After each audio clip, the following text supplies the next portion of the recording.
A'udzu billahi minasyaitonir rajim. Bismillahirrahmanirrahim.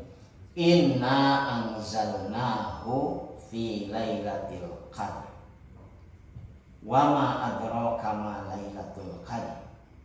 Lailatul qadri khairum min alfi syahr. Tanazzalul malaikatu warruhu fiha bi'izni rabbihim min kulli amr. Salamun hiya hatta matla'il fajr. Surat ke-97 ini turun di Makkah. Saya tidak sedang menjelaskan tafsirnya. Ini sedang mengajak tadabbur dengan surat ini dalam upaya meningkatkan kualitas Ramadan kita. Sesungguhnya kami Allah sudah menurunkan Al-Quran. Inna anzalnahu fi lailatul qadar, di malam yang penuh dengan kemuliaan. Makna umum al-qadar dalam surat ini maknanya kemuliaan. Walaupun makna al-qadar juga maknanya adalah ketentuan. Makna lainnya adalah ukuran. Sehingga takdir itu dimaknai sebagai ketentuan, ketetapan, ukuran dari Allah Subhanahu wa taala. Jadi yang dimaksud Al-Quran turun di malam yang penuh kemuliaan. Kenapa malam itu jadi penuh kemuliaan? Karena Al-Quran turun. Andaikan Al-Quran turunnya di siang, maka siang itu jadi penuh dengan kemuliaan. Andaikan Al-Quran turun di pagi hari, maka pagi hari itu penuh dengan kemuliaan. Andaikan Al-Quran turun di bulan Syawal, maka bulan Syawal akan menjadi bulan yang penuh kemuliaan. Andaikan Al-Quran diturunkan kepada orang selain Muhammad SAW, maka orang itu akan menjadi orang yang penuh dengan kemuliaan. Jadi yang membawa kemuliaan karena Al-Quran turun. Kita punya peluang bapak-bapak untuk menjadi orang yang mulia dibanding sebelumnya kalau kemudian kita mengamalkan Al-Quran. Karena itu jaminan. Wa ma adraka ma lailatul qadar. Tahukah engkau Muhammad apa itu malam yang penuh kemuliaan? Lailatul qadri khairun min alfi syahr. Malam yang penuh kemuliaan itu lebih baik dari 1000 bulan. Ada khairun min, better than. Jadi bukan sama, tapi lebih baik dari. Boleh jadi malam penuh kemuliaan itu setara dengan 100.000 tahun atau mungkin 100.000 bulan. Tapi yang jelas dia lebih baik dari alfi syahr, 1000 bulan. Yang kalau dikonversi ke tahun itu kan ketemunya 83 tahun. Karena beberapa literatur, beberapa khutbah tentang Lailatul Qadar menyebutkan setara dengan 83 tahun, setara dengan 1000 bulan. Tidak setara. Khairun min, lebih baik. Mungkin saja angkanya 100.000 bulan. Mungkin saja angkanya 1.000.000 bulan. Tapi yang jelas dia lebih baik dari 1000 bulan. Apa yang bikin dia lebih baik dari 1000 bulan? Tanazzalul malaikatu warruh. Malaikat yang turun jumlahnya miliaran pada malam itu. Warruhu, dipimpin oleh Jibril. Ruh di sini menunjuk pada Jibril. Fiha, di malam itu, bi'izni rabbihim, dengan izin dari Tuhan mereka, min kulli amr, untuk menyelesaikan, membantu, menguruskan demikian banyak urusan. Min kulli amr, dari yang kecil sampai yang demikian besar. Dari yang makro sampai dari yang mikro sampai yang makro. Salamun hiya, sehingga pada malam itu menjadi penuh dengan kesejahteraan hatta matla'il fajar, sampai dengan terbitnya fajar. Ini penjelasan tentang betapa dahsyatnya malam Al-Qadar. Kalau di kita sering disebutnya berlebihan, Pak, malam Lailatul Qadar. Lailatul sini kan maknanya malam, tapi nggak apa-apa sebutan sudah kadang begitu. Malam Al-Qadar ini demikian dahsyat karena ada perintah Allah kepada miliaran malaikat untuk turun menebarkan keselamatan, kesejahteraan, kedamaian, ketenangan. Mana salam itu kan itu, sampai terbitnya fajar. Nah, beruntunglah orang-orang yang kemudian bisa hadir di malam Al-Qadar tadi. Karena itu menjadi penting kita mengetahui kapan malam Al-Qadar itu dan apa aktivitas yang harus kita lakukan. Sampai hari ini ya Bapak-bapak yang Allah muliakan, setelah 1400-an tahun, hampir 1500 tahun Nabi SAW diutus pada kita, ada pertanyaan besar di kalangan para ulama yang sampai hari ini belum terjawab. Artinya kalau ditanyakan ulang, ya jawabannya memang tidak ada ya, jawaban yang pasti. Pertanyaannya adalah, bukankah Allah itu maha kuasa? Allah maha segalanya. Kenapa Allah tidak membantu orang-orang Palestina lepas dari penjajahan Israel? Kenapa Allah seolah-olah membiarkan umat Islam dalam derita berkepanjangan di banyak pelosok dunia? Kenapa, dan kenapa? Ini sampai hari ini Pak, pertanyaan ini jadi pertanyaan besar yang belum dijawab. Jawaban paling pasnya adalah wallahu a'lam. Entah apa yang dimaksud Tuhan kepada kita manusia dengan melihat keadaan, termasuk keadaan seperti sekarang. Tetapi salah satu yang diajarkan dalam akidah yang sahihah, dalam keyakinan yang benar adalah husnudzon, berbaik sangka pada Allah.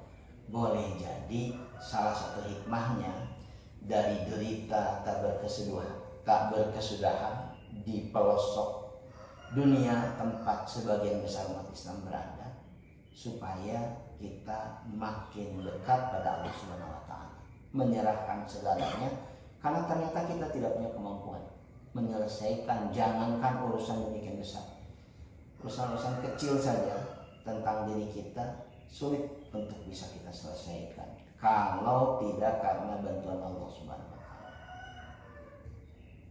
Dan ini yang kemudian jadi bagian penting mengapa ada aktivitas iktikaf. Iktikaf itu berasal dari kata akafah, yang maknanya adalah mengurung diri, menetap. Kalau kata Said Sabiq, ada di satu tempat dan mengikatkan diri kepada tempat itu, seolah-olah memenjarakan diri sendiri dengan penuh kesadaran sebagai sarana untuk mendekatkan diri pada Allah Subhanahu wa taala. Dan itu juga yang dijelaskan ulama yang lain ketika menjelaskan tentang makna iktikaf. Hampir sama Pak akar katanya dengan wukuf. Kalau ditanya orang wukuf itu apa? Wukuf itu diam tapi di Arafah sebagai bagian dari puncak ibadah haji. Jadi dari aspek syariat maknanya adalah berdiam diri, menetap di masjid dengan tujuan litaqarrub ilallah Subhanahu wa taala, ingin mendekatkan diri pada Allah. Kenapa di masjid? Jadi contohkan begitu. Karena masjid disimbolkan sebagai rumah Allah. Kita ingin kualitas ibadah Ramadan kita meningkat, dan peningkatannya itu harus dirasakan oleh kita sendiri, bukan hanya diklaim saja, tapi dirasakan oleh kita sendiri. Dan ikhtiarnya dilakukan dengan demikian serius oleh kita. Salah satunya misalkan Allah menyebutkan wala tubashiruhunna wa antum akifuna fil masajid. Jangan dekati istrimu, jangan campuri istrimu, wa antum akifuna fil masajid, ketika iktikaf di masjid. Ketika ditanya ayat ini maknanya apa, maknanya orang sedang diam di masjid, diniatkan untuk taqarrub ila Allah, pulang dia ke rumahnya malam-malam karena ingin barangkali bercumbu dengan istrinya. Larangannya jelas wala tubashir. La di sini secara fikih maknanya jadi haram. Wala tubashirhunna wa antum akifuna fil Kenapa? Karena kita sedang mendekatkan diri pada Allah Subhanahu wa taala. Jamaah subuh yang Allah muliakan, saya kutipkan definisi yang saya baca dalam literatur tadi. Islamu adillatuhu taslimul muqtakif nafsahu wa ruhahu wa qalbahu wa jasadahu bil kulliyati ila ibadatillahi ta'ala talaban liridahu wal fauzan bi jannatihi wa irtifa'ud darajati 'inda ta'ala wa ib'adun nafsi min syughulid dunya allati hiya mani'atun amma yatlubuhu li abdin minat taqarrub ila Allah azza wa jalla. Apa maknanya? Orang yang beriktikaf itu supaya masuk kategori mendekatkan diri pada Allah, taslimul muqtakib. Orang yang beriktikaf itu harus menyerahkan dirinya, bahkan bukan cuma dirinya, ruhnya, hatinya, fisiknya, dan seluruh aktivitasnya bil kulliyah secara totalitas untuk ibadah kepada Allah, talaban liridho, demi mencari keridhoannya, wal fauzan bi jannatihi, demi mendapatkan jatah surganya, wartifa'ud darajati 'inda ta'ala, demi untuk meningkat derajatnya di sisi Allah, bukan di sisi manusia. Wa ib'adun nafsi min syughulid dunya, karena itu dia jauhkan dirinya dari seluruh kesibukan dunia. Allati hiya mani'atun, yang selalu menghalangi seorang hamba minat taqarrub ila Allah, untuk mendekatkan diri pada Allah. Kalau dengan bahasa yang mudah, Bapak-bapak yang Allah muliakan, iktikaf itu latihan kita menjauhkan diri dari keterikatan dan ketergantungan kepada selain Allah. Ini sulit, Pak. Sulit luar biasa. Hari Senin lalu saya mengantar jamaah umrah iktikaf. Jadi kami mengadakan program umrah iktikaf 20 hari, yang 10 harinya full di Masjidil Haram di Makkah. Full itu artinya mereka tidak ke hotel, tidak kemana-mana, di masjid. Karena itu kita melakukan full service.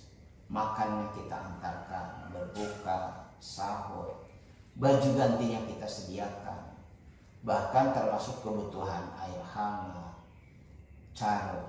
charger dan sebagainya kita siapkan supaya full. Karena kalau Bapak-bapak melihat literatur tentang iktikaf Nabi itu full. Hanya keluar untuk hajat-hajat yang tidak bisa ditinggalkan, seperti ke kamar mandi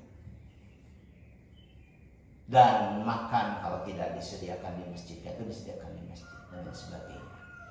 Targetnya cuma satu, melatih, membiasakan sekali-sekali lah, karena kalau tiap kali kan susah.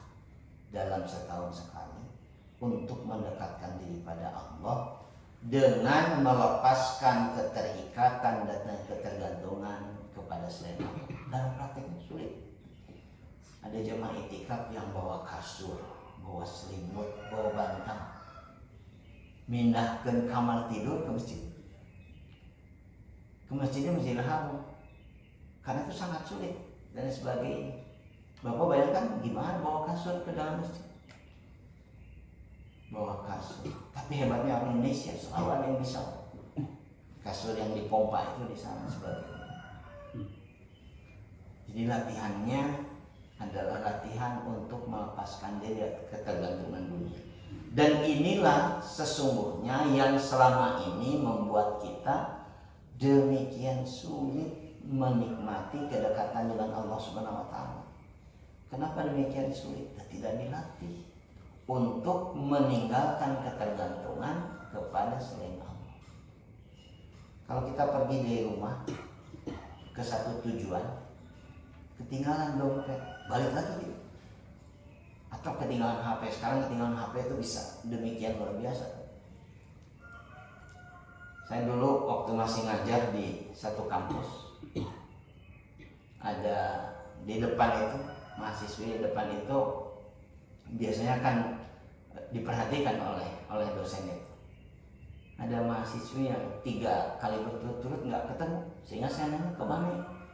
Dia pas separuh hatinya pergi. Putus cinta?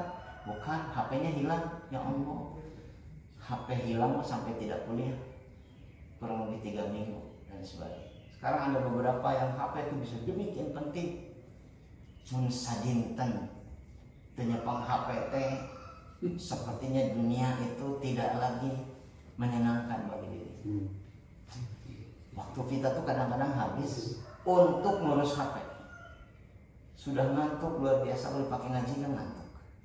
Pakai baca Quran 10 menit, menguapnya 10 kali misalnya. Ketika ditidurkan, buka HP scroll 2 jam itu terus bagi. Jadi lebih banyak, barangkali yang lebih banyak kita nih tadarus HP daripada tadarus Quran. Apa maknanya? Betapa sulitnya kita bisa menikmati kedekatan dengan Allah kalau tidak dilatih. Nah, Ramadan menyediakan itu, menyediakan sarana untuk memaksa kita mendekatkan diri pada Allah Subhanahu wa taala. Selain lewat aktivitas qiyam Ramadan, salat malam, puasa dan lain sebagainya, salah satu yang paling luar biasa adalah itikaf. Ini yang menjadi luar biasa karena tidak pernah ditinggalkan Nabi SAW sampai beliau wafat. Istri baginda Nabi Ummul Mukminin Aisyah radhiyallahu anha menyebutkan anna Nabi sallallahu alaihi wasallam kana ya'takiful ashral awakhir min Ramadan hatta tawaffahu Allahu tsumma takafa azwajuhu min ba'di. Sesungguhnya Nabi sallallahu alaihi wasallam, kata Aisyah, selalu beritikaf ashral awakhir, 10 hari terakhir min Ramadan, di bulan Ramadan, hatta tawafahullah, sehingga Allah mewafatkan beliau sallallahu alaihi wasallam. Tsumma takafa azwajuhu min ba'di, dan istri-istrinya yang sudah menjadi janda terus melanjutkan kebiasaan iktikaf sepeninggal beliau. Dengan kata lain, lewat hadis ini bukan cuma bapak-bapak yang dianjurkan iktikaf, bahkan ibu-ibu dianjurkan iktikaf, bahkan kalaupun statusnya adalah janda. Ngan panginten jangan diumumkan, di medsos diumumkan sudah status janda, saya mau iktikaf, saya janda, ini jadi masalah besar sebagainya. Tapi artinya betapa pentingnya iktikaf sampai istri-istri Nabi terus beriktikaf setelah beliau tiada. Ini Sahihain Bukhari dan Muslim, untuk menunjukkan ibadah ini masuk kategori sunnah muakkadah, sunnah yang sangat dikuatkan sehingga tidak pernah ditinggalkan oleh Nabi SAW. Dan iktikaf itu masuk dalam kategori menyendiri yang syar'i. Kenapa demikian? Karena ada orang-orang yang senang menyendiri, memisahkan diri. Tah habis sieun ka pangaluhan kudu teu bener. Dia kemudian menyepi ke gunung, ke gua, ke banyak tempat dan sebagainya. Saya mengutip dalam literatur yang sama kesimpulan para ulama tentang orang yang suka menyendiri, berzikir, kemudian melaksanakan aktivitas salat malam dan sebagainya, tapi dia meninggalkan salat jamaah dan salat Jumat di masjid. Sehingga kata para ulama, dikutip dalam kesimpulan Ibnu Rajab, Su'ila Ibnu Abbas an rajulin yasumun nahar wa yaqumul lail wa la yashhadul jamaah wa la yashhadul jumu'ah wal jamaah, qala huwa finnar. Fal khalwatul masyru'ati li hadhil ummah hiya al-i'tikaf fil masajid khususan fi syahri Ramadan, khususan fil asril awakhir minhu kama kana Nabi sallallahu alaihi wasallam yaf'al. Ditanya Ibnu Abbas radhiyallahu anhu, kerabat Nabi yang ahli tafsir, ulamanya para sahabat, tentang seorang laki-laki yang biasa puasa dan juga biasa sholat malam. Tapi dia tidak mau ke masjid untuk sholat jamaah. Dia juga tidak berkenan ikut sholat Jumat. Inginnya menyendiri, ingin soleh benar-benar sendiri. Apa kata Ibnu Abbas? Huwa finnar, dia di neraka. Soleh nanahal, soleh sorangan. Fal khalwatul masnu'ah, karena menyendiri yang syar'i itu, kata Ibnu Abbas, yang disyariatkan bagi umat ini adalah i'tikaf di masjid. Ini jadi hikmah, Pak. Kenapa i'tikafnya di masjid? Di masjidlah tempat berkumpul umat. Jadi i'tikaf tapi tidak bisa lepas dari urusan umat secara keseluruhan. Kalau kotor masjidnya, ya ikut bersihin dan sebagainya. Kalau kemudian masjidnya juga ramai dan lain sebagainya, ada banyak aktivitas kebaikan, ada tausiah, ada tadarus, dia juga bisa mendapatkan akses. Terutama dilakukan di bulan Ramadan, di 10 hari yang terakhir, seperti dilakukan oleh Nabi SAW. Karena itu, kalau ditanya i'tikaf itu di mana? Di masjid. Masjidnya pun bukan masjid yang di depan rumah kita, dibikin oleh kita, yang kemudian kita kunci, mungkin dibuka pas waktu sholat. Tidak, di masjid yang digelar jamaah secara rutin, termasuk Jumu'ah. Dalam bahasa sekarang disebutnya masjid jami, masjid yang digunakan untuk sholat sehari-hari dan juga sholat Jumat.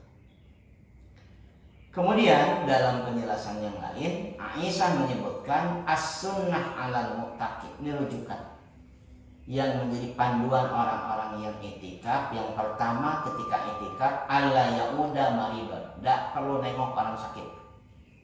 Dia mau ke i'tikaf ditelepon, Pak, orang ke rumah sakit, sanu gerina, bos, mau ke bos. Kata Nabi, alla ya'uda maridun, lewat lisan Aisyah, tidak perlu menengok orang sakit. Wala yashhada janazah, tidak perlu melayat orang yang meninggal dunia.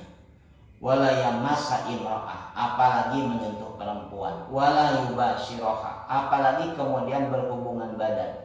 Wala yakhruj li hajatin, tidak keluar untuk keperluan, illa lima labudda minhu, kecuali yang tidak bisa ditinggalkan, seperti ke kamar mandi.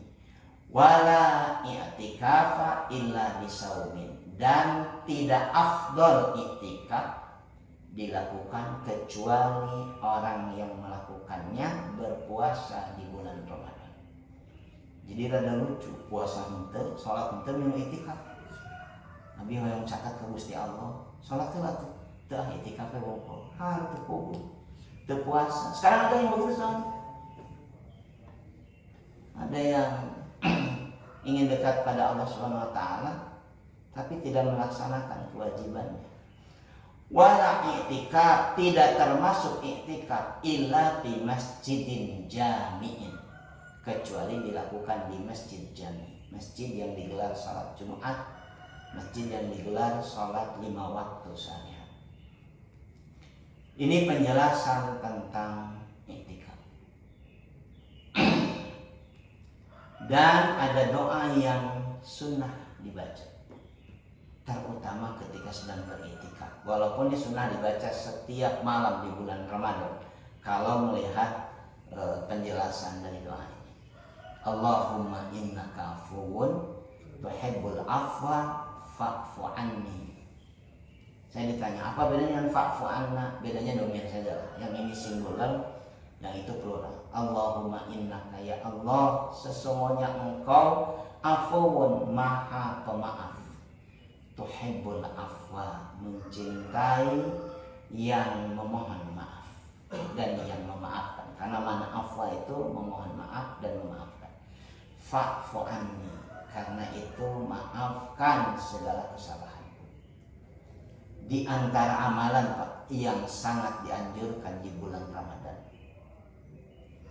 adalah memohon ampunan pada Allah, memohon ampunan, bertaubat, dan sekaligus di sana terkandung makna secara implisit memohonkan ampunan untuk orang-orang yang kita benci atau kita sayangi. Memohon maaf bagi mereka. Saya membaca tulisan seorang psikiater atau psikolog, saya lupa, tentang orang yang paling potensial menyakiti kita.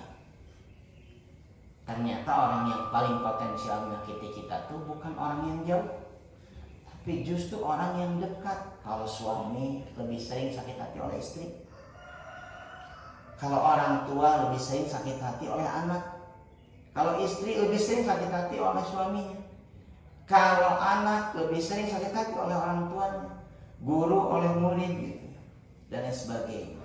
Sehingga ini kan hadis ini asbabul wurudnya dialog Nabi dengan Aisyah. Kata Aisyah, ya Rasul, kalau engkau perintahkan kami untuk beriktikaf, kami ingin dapat malam Al-Qadar, apa yang sebaiknya kami baca? Nabi nyuruh pada Aisyah, Quli Allahumma innaka afuwun tuhibbul afwa fa'fu anni. Udah baca doa ini saja dan sebagainya. Terus jangan berhenti.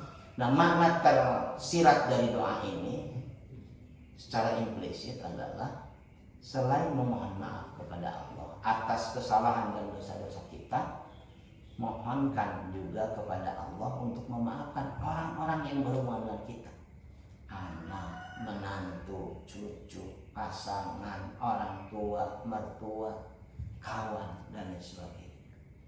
Karena inilah di antara yang dijanjikan Nabi SAW kepada kita, di antara doa yang mustajabah adalah doa seseorang untuk orang lain yang tidak diketahui. Jadi kalau Anda doakan saya, lebih potensial untuk dijabah Allah ketimbang Anda mendoakan diri sendiri.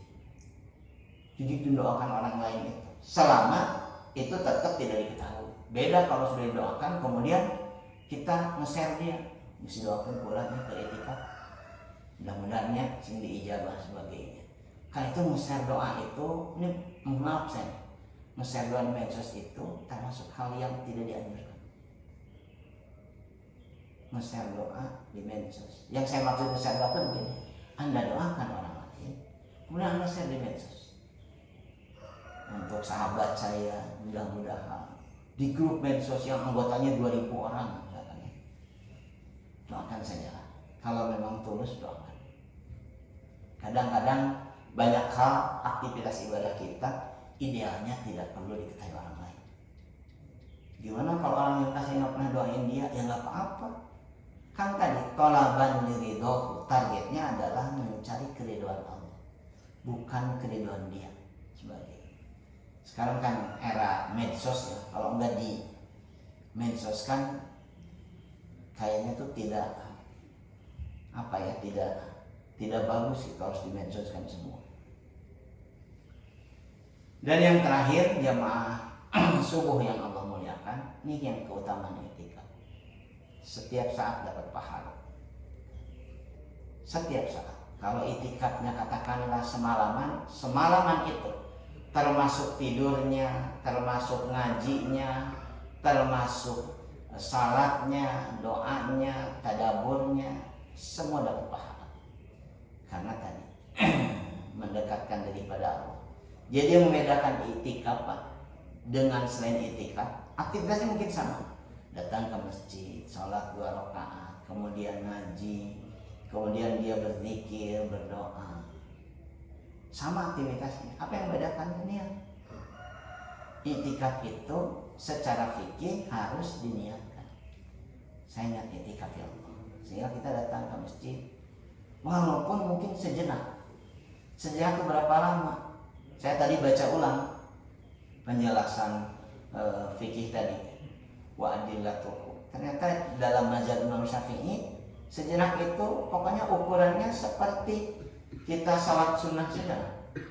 Ya, seperti salat sunnah. Kalau salat sunnah 2 rakaat itu kan paling tidak mungkin 5 menit dan sebagainya. Gambir pisan dan sebagainya. Nah, ini bahkan penjelasan. Dalam kondisi tidur pun tetap dia mendapatkan pahala. Karena dia tidurnya dalam kondisi beriktikaf di masjid, bukan di rumah.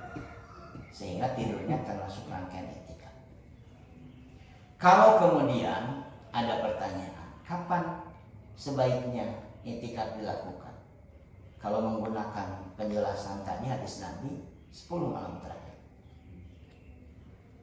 Kapan 10 malam terakhir? Apakah mulai Isya atau tidak ada penjelasan? Hanya kalau Nabi dalam kitab Bulughul Maram, saya masih ingat sampai hari karena paling banyak dikutip itu kitab Bulughul Maram ketika menjelaskan i'tikaf. Di babnya itu detail sebagai Nabi itu dari pagi sampai pagi.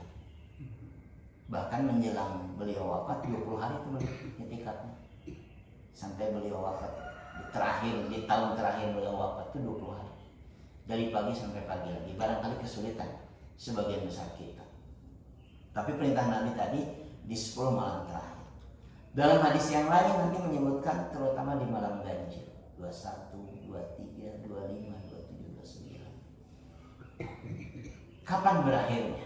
Ini kebiasaan di masjid kita dan di banyak masjid. Datangnya kurang lebih di tengah malam, jam 12, jam 1. Dan kemudian jam 3 pulang. Kenapa pulang? Pada sahur. Nggak salah sih, nggak apa-apa. Hanya sayang kalau melihat tadi tanazzalul malaikatu waruh, dari langit sana miliaran malaikat turun. Waruh dengan Jibril. Untuk apa? Menebarkan kebaikan. Salamun hiya hatta matla'il fajar, sampai terbit fajar. Mungkin saja rombongan Jibril dan malaikat mampir ke Al-Kautsar menjelang subuh. Berseueuh i'tikafna sebarang cek Jibril itu terjadi ya tuh. Karena itu disarankan. Saya ini nyampaikan. Kalau berkenan i'tikaf, cobalah sampai dengan selesai salat subuh. Program kami di sana begitu, Pak. Jadi setelah syuruk, salat syuruk, baru kemudian jamaah bisa melakukan aktivitas yang lain. Dan sebagai tawaf, walaupun tetap di masjid, tawaf dulu dan sebagainya, makan dulu, mandi dulu dan sebagainya. Nanti balik lagi ke masjid. Jelang duhur terus kita lakukan. Kenapa jelang duhur? Karena memang setelah duhur sulit masuk masjid sekarang di Ramadan ini. Sangat sulit masuk masjid. Kalau sudah keluar dari masjid itu susah masuk. Ini bagian dari tawassul bil haq. Kita saling berwasiat. Kenapa saya anjurkan ini? Kita sedang berharap Allah membantu kita.